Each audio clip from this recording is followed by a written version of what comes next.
Guy tells me he's spending $600 in rent. I said, $600 a week? He goes, no, 600 a month. I said, okay. I said, where are you living? In someone, do you have a room? We rent it in someone's basement? He goes, no, I have this separate unit behind this house.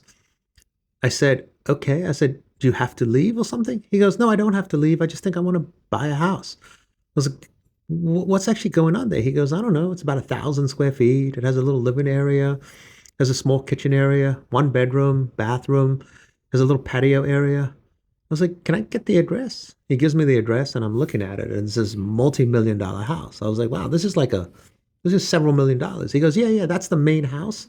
I live behind the house in this little house that's behind the property. I was like a ADU unit, like an accessory unit. He goes, yeah, I guess you could call it that. I said, okay. I was like, and you're just thinking you want to buy because you don't like it there? He goes, well, I just think it might be time. I've been here for many years and they've never really raised the rent and I think I'd like to own something. I was like, do you have good credit? He goes, yeah, credit's perfect. I was like, what about income? Tells me his income was good income, several $100,000. I was like, what about savings? He had a ton of money saved. I said, is there a problem with the space? He goes, no. I said, can you have friends come over? He goes, well, the people in the main house, they travel a lot. So they're not here a lot. He goes, part of the deal is when they're gone, I just check in on the main house and pick up the mail and the newspaper and that kind of stuff.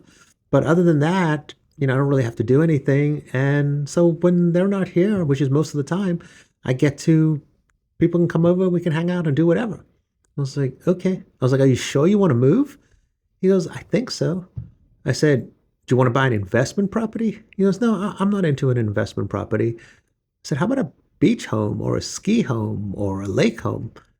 He said, yeah, I guess I could buy one of those. I was like, that way you would own something, but you're living comfortably. You're spending less than $1,000 a month. You have this multi-million dollar property that you pretty much have access to if you wanted to. I mean, you have to do a couple small little chores for them, but feels like a killer deal. I don't think I would go buy a primary residence at this point. I said, why don't I get you approved? And then you can look at payments and then decide what you want to do. He said, okay.